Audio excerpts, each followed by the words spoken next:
Alright, time to review Wuthering Waves 2.4 Phase 1. Man, that's a lot to say.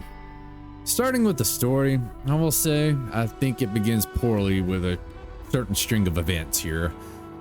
Similar to how we begin nearly every new update, Abby smells some bad frequency and we have to go investigate. This gets old as a plot device to get us from point A to point B.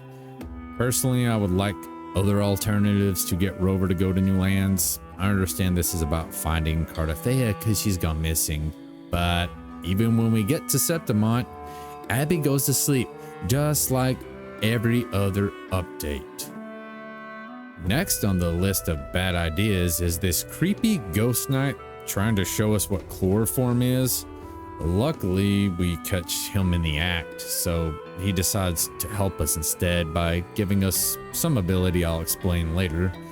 After about 10 seconds of traveling forward, finally, do you think you're about to get that Breath of the Wild moment? You see that expanse of view, you know, the camera zooms in, but suddenly, instead, you're playing Cardathea in what you might consider a very bad version of Tony Hawk's Pro Skater as you glide around these rails for way too long, occasionally hitting a button and barely playing the game, until it finally builds into this cinematic.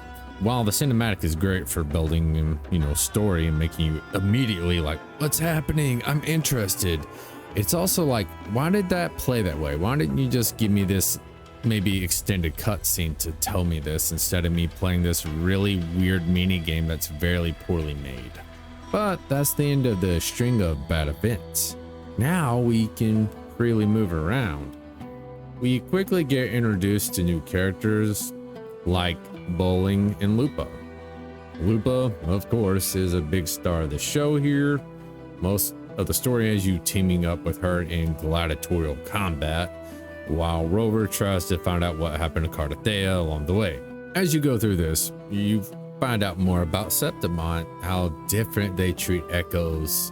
They treat them more like battle partners, and they don't have a religion. They believe heavily in glory and battle instead. After or during each battle with Lupa, provides more information about Cardathea or what's happening in Septimont, but it only creates more questions.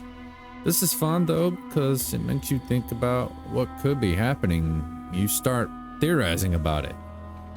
And it's good to do that because this story ends on a cliffhanger with essentially no answers to anything. So we'll be waiting for the next update. We also have some smaller quests to do, more importantly, a few environmental quests. Personally, I enjoy doing those because they usually change the world visually in some way.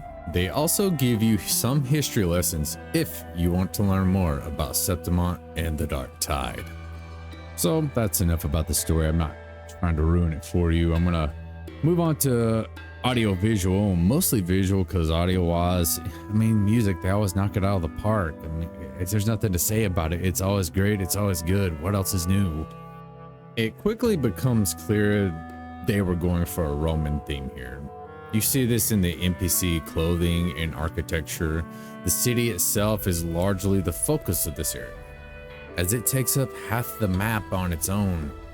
It is a massive in width and height. It's easily the biggest city in the game. The city is full of people too, so it never feels empty. Outside of the city, you'll see giant swords and shields worn away by time that really give the region its own identity. As with all regions in the game, this one comes with its own sky, featuring the largest moon we've ever seen, but also the creepiest sky ever. Often do you see clouds bleed. But enough with the visuals. Let's talk about what we can do while we wander around. Honestly, it's mostly what we've done before, like Sonus caskets, do flying races, the dodging mini game, and those fighting challenges, you know, the ones with the 3 goals to complete. There's really only one new thing, and it involves the chloroform knight I mentioned earlier. He has his own mini game. I actually like it too. You'll use him for story stuff and knocking debris out of the way to get chests as well, so he has his uses.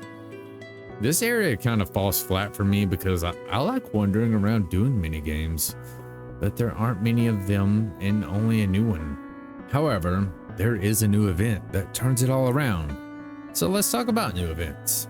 While we do get the typical login event, picture taking story, and just the usual like most updates, we also get this awesome card game too. This feels like one big Yu-Gi-Oh reference. You'll collect cards, build your own deck, and battle other characters. You watch the echoes from the cards battle it out in real time. There's a bit of strategy involved, although you can easily cheese the game too. For me, it's about what this game could become. Imagine if you can travel the world playing it against other characters, maybe even other players. You continue to collect cards and build decks, something akin to Gwent, but bigger. I really hope they embrace this game, just fix the loopholes that feel like you're cheating and just expand on it more. It could be something awesome. Alright, time for some final thoughts on the update. Story-wise, I do think it began poorly, maybe felt rushed even, but it does redeem itself by building an intriguing story along the way that keeps you guessing and actually wanting the next update just to know what happens. The visuals are awesome. They really help carry this idea of Septimont being all about glory and battle, so it has its own identity separate from the other places we've been. While I don't think the activities are very good this time around, the card game does swoop in and save the day in that area. But now, I'd like to know what you think. Were there any issues you had with the update, or maybe tell me what you liked? Let's get a conversation going in the comments. Until then, I'll see you in the next update.